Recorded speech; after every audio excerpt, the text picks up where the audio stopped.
गजराज कह रहा है कि जब सुख था तो सब मेरे पास आकर के बैठते थे, हाल चाल लेते थे, कोई कमी हो तो बताइएगा मैं आपके साथ हूं। लेकिन आज संकट आया, सब मुंह मोड़ लिए कि कहीं ये ना कह दे कि आपसे मेरा ये काम है, इसकी सहायता ना करनी पड़े। आज गजराज भगवान की स्तुति कर रहा है, बड़ा मंगलमय श्लोक गाया। एवं व्यवसितो बुद्ध्या समाधाय मनो हृदि जजाप परमं जाप्यं प्राजन्मं शिक्षया। गजराज ने बड़ी सुंदर भगवान की स्तुति की। भगवान जिसने सृष्टि को बनाया,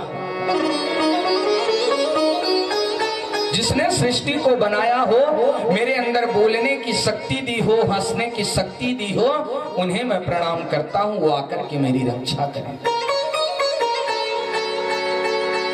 जिनकी इच्छा के बगैर सूर्य चंद्रमा प्रकाश नहीं देते, मैं उनको प्रणाम करता हूं, वो आकर के मेरी रक्षा करें।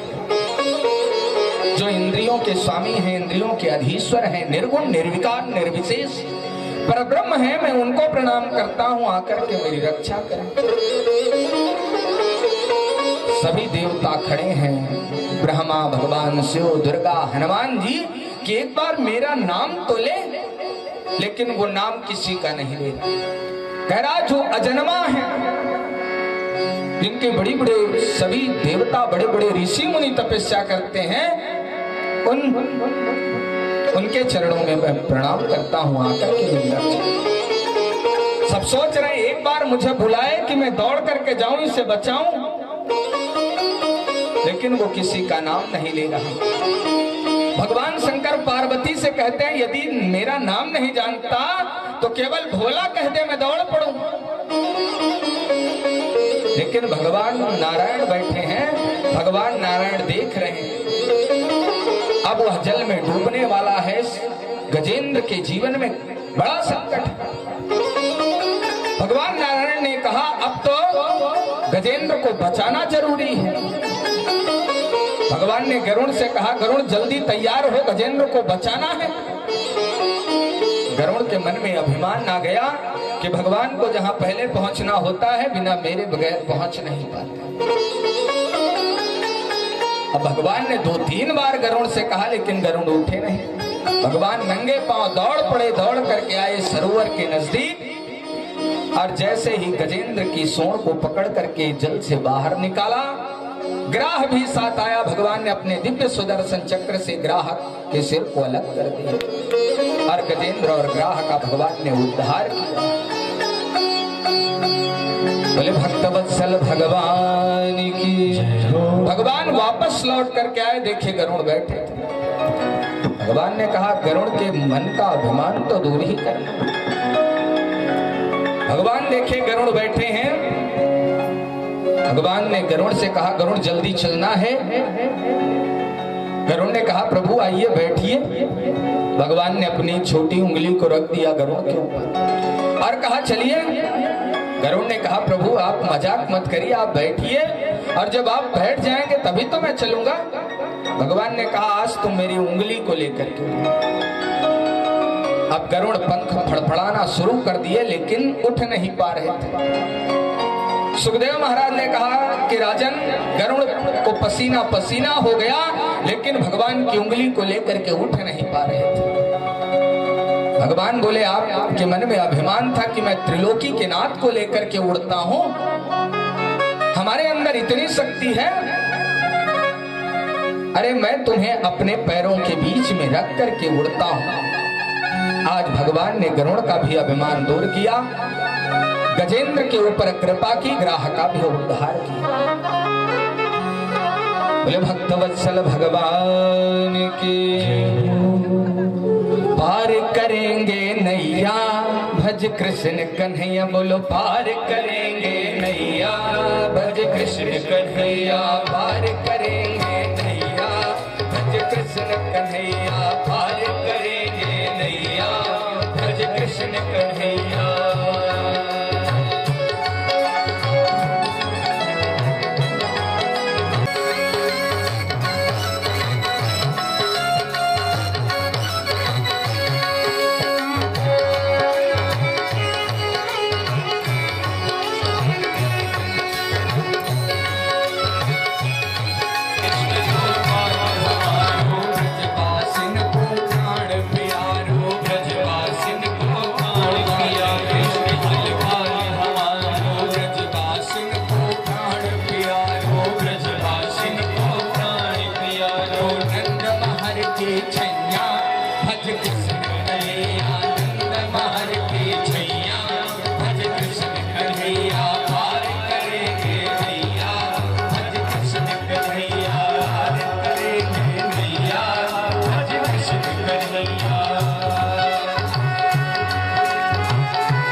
भज कृष्ण कन्हैया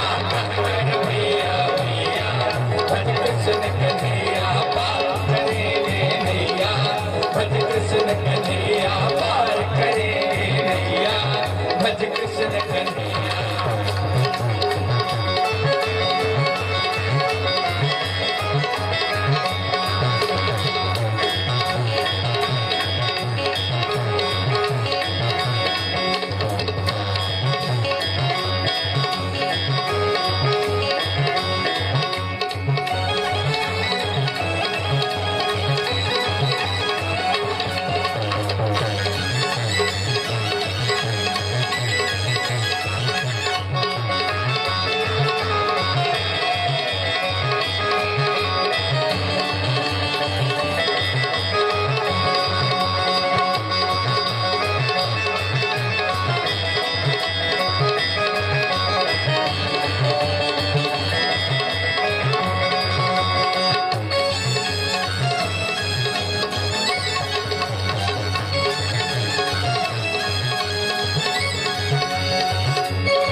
सुखदेव महाराज ने कहा, राजन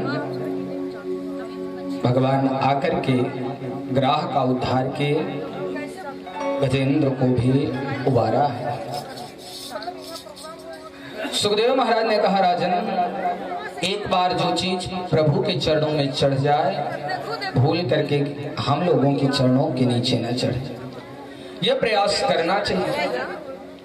एक बार क्या हुआ कि दुर्वासा जी भगवान के धाम को गए। भगवान ने अपनी प्रसादी माला उतार करके दुर्वासा जी को पहना दिया। और दुर्वासा जी ने क्या किया कि सीधे इंद्र के पास आए और उस प्रसादी माला को उतार करके इंद्र को पहना दिया। और इंद्र ने क्या किया कि उस प्रसादी माला को उतार करके अपने गजराज को पहना दिया। और गजराज ने क्या किया, उस प्रसादी माला को अपने सिर से उतार करके नीचे जमीन पर डाल दिया और अपने पैरों से कुचल दिया। अब हाथी क्या जाने कि ये कैसी माला है। दुर्वासा मुनि यह देख रहे थे, उन्हें क्रोध आया और देवराज इंद्र को श्राप दे दिया कि जाओ मैं तुम्हें श्राप देता हूं कि तुम श्रीहीन हो जाओ, लक्ष्मी तुम्हें छोड़ करके चली जाए।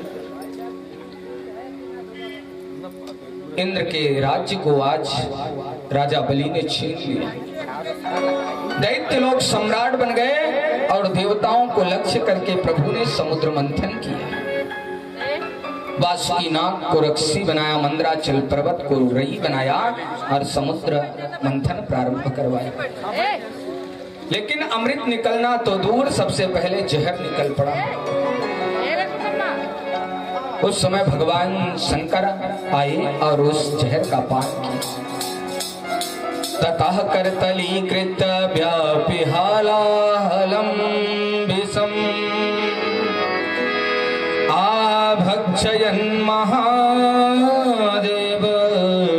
कृपया भूत भावना। भगवान भोलेनाथ आए, उस हलाहल विष का पान किया।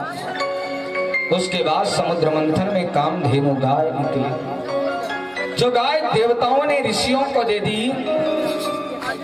गाय के बाद सुंदर धनुष निकला, चंद्रमा निकले, कई प्रकार के रत्न निकले। समुद्र मंथन में कई प्रकार की अप्सराएं निकली। लक्ष्मी जी का प्राकट्य हुआ, जो भगवान नारायण की भार्या बनी। अमृत कलश लेकर के समुद्र मंथन से धन्वंतरी जी निकले, जो दैत्य छुड़ा करके चले गए। भगवान मोहिनी बनकर के आए और अमृत लेकर के समस्त देवताओं को अमृत पिलाया, दैत्यों को परास्त किया। शंकर जी उस रूप को, मोहिनी रूप को देखने के लिए आए और कहने का भाव यह है कि सेवा में कई प्रकार के अपराध होते हैं। भगवान के नाम का जब भूलना भी सेवा का अपराध है। भगवान के चरणों में जो चढ़ जाए प्रसादी माला, वो भूल से भी हमारे पैरों के नीचे ना आए। जो तुलसी हो, फूल हो, ये भी भूल से भी हमारे पैरों के नीचे ना आए। ये भी सेवा का अपराध है। यद्यपि भगवान नारायण की कृपा से तो देवताओं को विजयश्री मिल रही, देवता अमृत पान कर लिए और उसका परिणाम यह हुआ कि जो 2-4 माला जपते थे भगवान की, वो भी बंद कर दिया। वो माला भी, पूजा पाठ भी करना बंद कर दिया। अब क्या करेंगे? भगवान का नाम जो है वो समस्त संकटों को दूर करता है। भगवान के नाम में ये सामर्थ्य है। हम कितने भी ऊंचे पद पर पहुंच जाएं, लेकिन भगवान के नाम के बगैर कुछ मोक्ष मिलने वाला नहीं। देवता अभिमानी हो गए, उनको अहंकार हो गया कि अब तो मैं अमृत पी लिया, अब तो मैं अमर हो गया हूं, और भगवान को भूल गए। प्रहलाद जी के जो पौत्र हैं बलि महाराज, जो दैत्यों के राजा हैं, बलि महाराज परम संत हैं। 12 भागवतों में राजा बलि का नाम आता है। आज राजा बलि ने अपने गुरु शुक्राचार्य को प्रणाम किया और कहा, गुरुदेव मान लीजिए कि हम देवताओं को मार नहीं सकते, लेकिन उन्हें परास्त तो कर सकते हैं।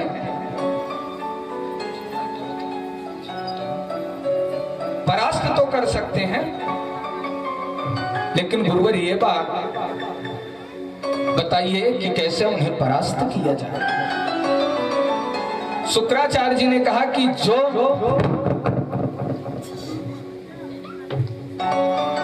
वृंदावन बिहारी लाल के जय हो।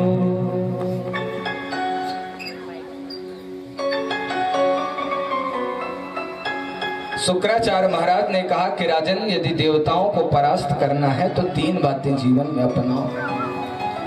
पहली गौ सेवा करो, और दूसरी गुरु सेवा करो, और तीसरी संत सेवा करो। गौ सेवा प्रत्येक व्यक्ति को करना चाहिए। यदि दिन में 5 बार 4 बार मंदिर नहीं जा पाते, पूजा पाठ नहीं कर पाते, कोई बात नहीं, लेकिन गौ सेवा करते हैं तो पूरा फल मिलता है। क्योंकि गाय के शरीर में 33 करोड़ देवताओं का वास होता है। 33 करोड़ देवताओं का वास होता है। बलि महाराज ने बड़ी निष्ठा से गाय की सेवा की,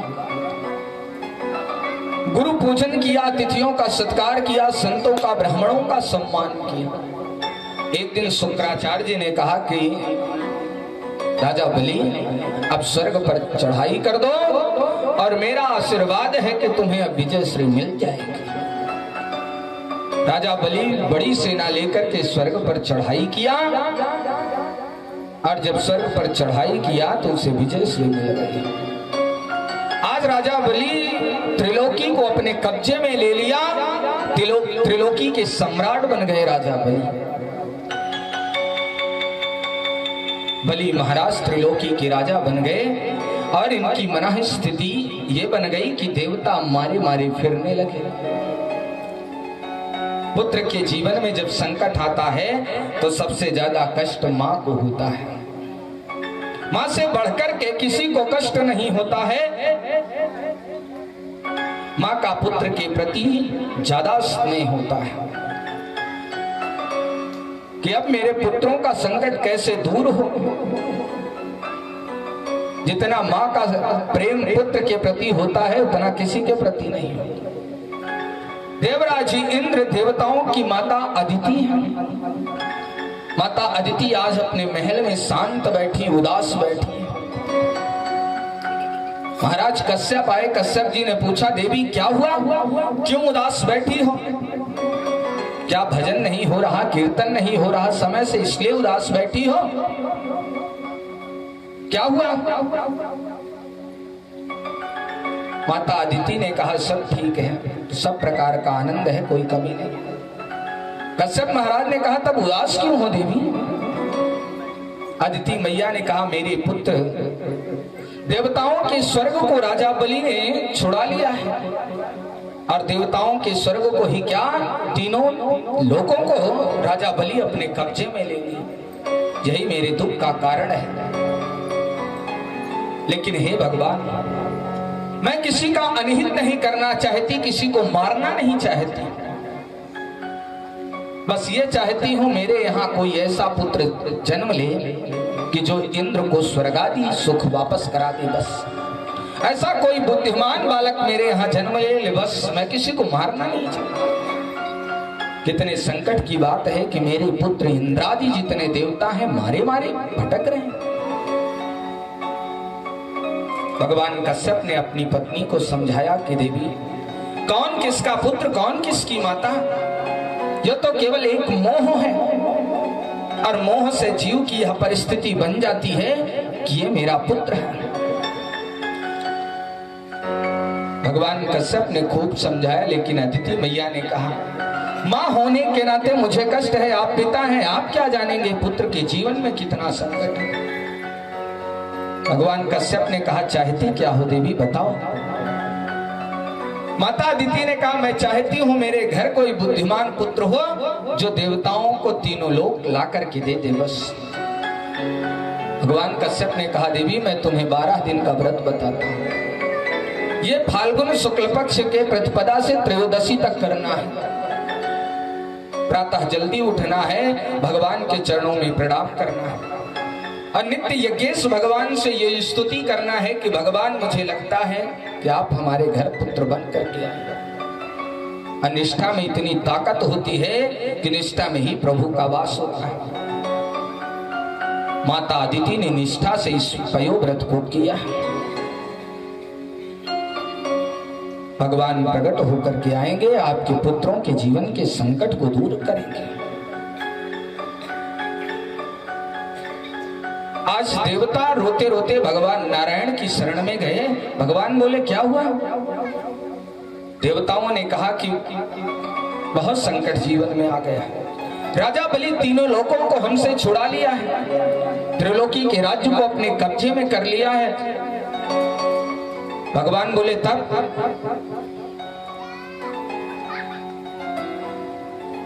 इंद्रादि देवता भगवान नारायण से कहते हैं कि आप कोई उपाय बताइए जिससे मैं राजा बलि को परास्त कर दूं। भगवान नारायण ने देवताओं को बताया कि देवताओं इस समय राजा बलि को कोई हरा नहीं सकता, स्वयं मैं भी जाकर के युद्ध करूंगा तब भी उसे हरा नहीं सकता, क्योंकि उसके ऊपर उनके गुरु की कृपा है। और जिसके ऊपर गुरु की कृपा हो जाती है फिर संसार में उसे कोई हरा नहीं सकता, उसे मैं भी परास्त नहीं कर सकता, उससे मैं भी जीत नहीं सकता। आप लोग मेरी शरण में आए हो, आपकी माता अदिति पयोव्रत कर रही है, मैं उनको वचन दिया हूं उनके यहाँ पुत्र बन करके आऊंगा, मैं वामन बन करके आऊंगा माता अदिति के घर, राजा बलि के घर जाऊंगा, हाथ पसारूंगा, तीनों लोग भिक्षा में लेकर के आऊंगा। युद्ध में राजा बलि को हराना मेरे बस की बात नहीं है। देवताओं ने प्रार्थना की, आज देवताओं की कार्य सिद्धि के लिए भगवान वामन का रूप लेकर के आ रहे हैं। और ये भादों का महीना जो है ये बहुत अच्छा है। भादों के महीने में ही किशोरी राधा रानी का अवतार हुआ, भादों के महीने में हमारे कन्हैया का अवतार, भादों के महीने में ही बलराम जी का अवतार हुआ, और भादों के महीने में ही वामन भगवान का अवतार हुआ। और सुखदेव महाराज राजा परीक्षित को श्रीमद् भागवत की कथा भी भादों के महीने में सुना। आज भादों के शुक्ल पक्ष की द्वादशी तिथि को दिन के ठीक 12 बजे भगवान नारायण देवताओं की कार्य सिद्धि के लिए माता अदिति के महल में प्रकट हो। बोले वामन भगवान की। बड़ी सुंदर वामन भगवान की झांकी, बड़ा सुंदर वामन भगवान का स्वरूप है। ऐसी बलिहारमयी झांकी बड़ी सुंदर है। छोटे छोटे चरण हैं, छोटे छोटे हाथ हैं, छोटा सा मुखारविंद है, शंख जैसी ग्रीवा है, मुट्ठी भर की कमर है, 4 अंगुल का पेट है, मोती जैसे उनके दांत हैं और टमाटर जैसे उनके गाल हैं। बड़ा सुंदर स्वरूप है। देवताओं ने वामन भगवान का स्वागत किया। आज सभी देवता गदगद हैं, आकर के भगवान के चरणों में प्रणाम किया। माता अदिति ने कौपीन पहनाई, बृहस्पति ने आकर के वामन भगवान को जनेऊ पहनाई। दिशाओं के जो जगपति हैं उन्होंने छत्र समर्पित किया है, ब्रह्मा जी ने कमंडलू समर्पित किया, सप्तऋषियों ने आसन समर्पित किया, खड़ाऊ समर्पित किया, अन्नपूर्णा मैया भिक्षा पात्र दिया। बालकृष्ण छोटे से वामन भगवान तैयार हो गए। देवताओं ने उनका विधिवत पूजन किया है, हाथ में कमंडलू लिए भिक्षा के लिए चल रहे हैं कि गुरुदेव मुझे जो कुछ भी भिक्षा मिलेगी मैं आपको समर्पित करूंगा। क्योंकि ब्राह्मण के बालक का जब यज्ञोपवीत संस्कार होता है तब जो यज्ञोपवीत में जाते नहीं काशी पढ़ने के लिए, तो जो उन्हें भिक्षा मांगने पे मिलता है वो गुरु को समर्पित करना चाहिए। लेकिन होता क्या है कि यदि मामा दिए हैं तो ये तो तुम्हारा है, तो ये गुरु का कहाँ हुआ। वामन भगवान निकल पड़े राजा बलि के यहाँ त्रिलोकी की भिक्षा मांगने के लिए। आज सब बड़े प्रसन्न हैं। वामन भगवान जा रहे हैं राजा बलि के यज्ञ की तरफ। सामने शुक्राचार्य महाराज विराजमान है। राजा बलि ने यज्ञ मंडप में बैठे हैं, दूर से आते वामन भगवान को देखा और अपने गुरुदेव से हाथ जोड़ करके कहा, गुरुदेव मुझे ऐसा प्रतीत होता है कि हमारे यज्ञ मंडप की तरफ भगवान सूर्य आ रहे हैं। शुक्राचार्य ने कहा, सूर्य नहीं तो चंद्रमा जरूर होंगे, बड़ा सुंदर स्वरूप है। गुरु शिष्य आपस में वार्ता कर रहे थे कि वामन भगवान नजदीक पहुंच गए। वामन प्रभु को देखते ही राजा बलि खड़े हो गए, बड़ा सुंदर स्वागत किया। स्वागतम ते नमस्तुभ्यं ब्राह्मण किम करवामि ते ब्रह्मर्षिणाम तपा साक्षान् मन्ये त्वार्य वपुर्धरान्। मैं आपका स्वागत करता हूं, आपका ये स्वरूप देख करके, वामन रूप देख करके गदगद हो गए। भगवान के हाथों में माला लगी थी, एक हाथ में कमंडलू था, बगल में छत्र दबाए थे, चरणों में चरण पादुका पहने थे। बड़ा मनमोहक स्वरूप था। राजा बलि देख करके मोहित हो।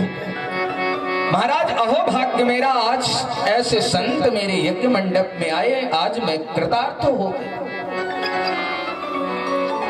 हरि वामन का रूप बनाए राजा बलि को छलने आए।